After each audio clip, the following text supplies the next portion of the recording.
খাদ্য ও কৃষি ব্যবসার উন্নয়ন, নিরাপদ খাদ্য উৎপাদন এবং প্রযুক্তি নির্ভর উদ্ভাবনকে এগিয়ে নিতে 20 নভেম্বর রাজধানীর ইন্টারন্যাশনাল কনভেনশন সিটি বসুন্ধরার ICCB-তে 7ম আন্তর্জাতিক সেমিনার আয়োজন করে FEAB ফাউন্ডেশন।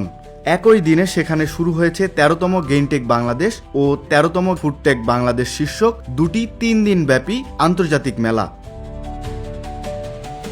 সেমিনারটিতে দেশের খাদ্যশিল্প, কৃষি, নিরাপদ খাদ্য, গবেষণা, মান নিয়ন্ত্রণ ও স্কিল ডেভেলপমেন্ট বিষয়ক আলোচনায় অংশ নেন দেশের খাত সংশ্লিষ্ট শীর্ষ কর্মকর্তা, বিশেষজ্ঞ ও উদ্যোক্তারা।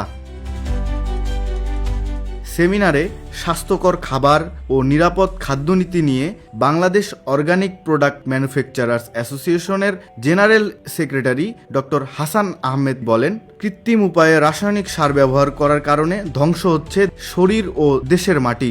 আমরা কৃত্রিম উপায়ে রাসায়নিক সার দিয়ে যেভাবে আমরা ধ্বংস করতেছি, যেভাবে ধ্বংস হচ্ছে আমাদের শরীর, আমাদের দেশের মাটি এবং জৈবিক আমাদের যে সকল প্রাণী আছে, এই সমস্ত প্রাণীদের ধ্বংসের কারণে আমরা পরিবেশগতভাবে, স্বাস্থ্যগতভাবে আমরা দিন দিন কিন্তু হসপিটালের দিকে কিন্তু আমরা এগিয়ে যাচ্ছি।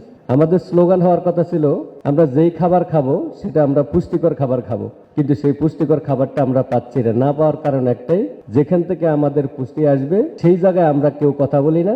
সেমিনারে গ্রাস হপার গ্রুপের ব্যবস্থাপনা পরিচালক এবং FBCCI এর সদস্য মাহমুদুর রশিদ বলেন, বিভিন্ন ফরমেশন পরিবর্তন হয়েছে, পৃথিবীর নিঃশেষ হওয়া পর্যন্ত কৃষি থাকবে। পৃথিবী নিঃশেষ হয়ে যাওয়া পর্যন্ত এগ্রিকালচার থাকবে। হয়তো বিভিন্ন ফরমেশন চেঞ্জ হবে, রিসোর্স চেঞ্জ হবে, ইকুইপমেন্ট চেঞ্জ হবে, কিন্তু আমাদের যে জীবনকে চালিয়ে রাখার যে মূল উপাদান খাদ্য, সেটার আলটিমেট যেই শস্য, সেটা কিন্তু রয়েই যাবে।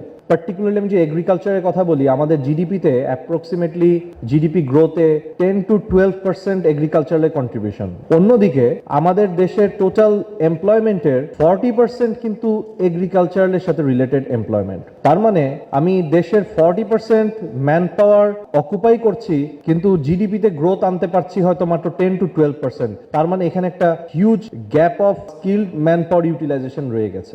মাইন্ড কেয়ারের মানব সম্পদ বিশেষজ্ঞ ও প্রশিক্ষক CG নুরে সানি সেমিনারে বলেন, খাদ্য শিল্পে প্রায় 25 লাখ মানুষ কাজ করছে, দক্ষতা ও মান নিশ্চিতে নিজেদের তৈরি করতে হবে বলেও জানান তিনি। ফুড প্রসেসিং ইন্ডাস্ট্রি ওয়ার্ল্ডের জব সেক্টরে কত বড় দেখলাম? 3 নাম্বার। 1 নাম্বার কি তাহলে? 1 নাম্বার হচ্ছে সার্ভিস ইন্ডাস্ট্রি, যেখানে সবচেয়ে বেশি এমপ্লয়ি কাজ করে। 2 নাম্বার হচ্ছে এগ্রিকালচার ইন্ডাস্ট্রি, আর 3 নাম্বার হচ্ছে ফুড প্রসেসিং ইন্ডাস্ট্রি। বাংলাদেশে প্রায় 25 লক্ষ এমপ্লয়ি ফুড প্রসেসিং সেক্টরে কাজ করে। তার মানে ইন্ডাস্ট্রি কিন্তু অনেক বড়। আপনাদের জন্য হিউজ অপরচুনিটি, শুধু নিজেদেরকে তৈরি করতে হবে। আন্তর্জাতিক এই সেমিনারটির সঞ্চালনায় ছিলেন FEAB-র জেনারেল সেক্রেটারি খন্দকার রাজন। বাইরের খোলামেলা পরিবেশের খাবার বিক্রির সমালোচনা করে তিনি বলেন, সুস্থ জীবনযাপনের ক্ষেত্রে সচেতনতার অভাব রয়েছে।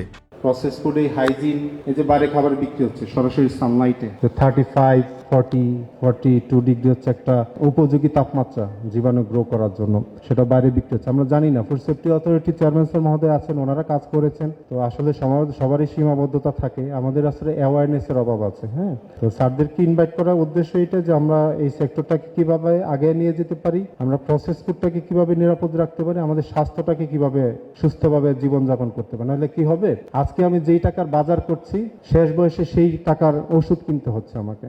নিরাপদ খাবার শুধু উৎপাদকেরই দায়িত্ব নয়, ভোক্তারও সচেতনতা জরুরি। সাধারণ মানুষ মানসম্মত খাদ্য বেছে নিতে শুরু করলে বদলে যাবে এই খাতের চিত্র, এমনটাই মনে করছেন বিশেষজ্ঞরা।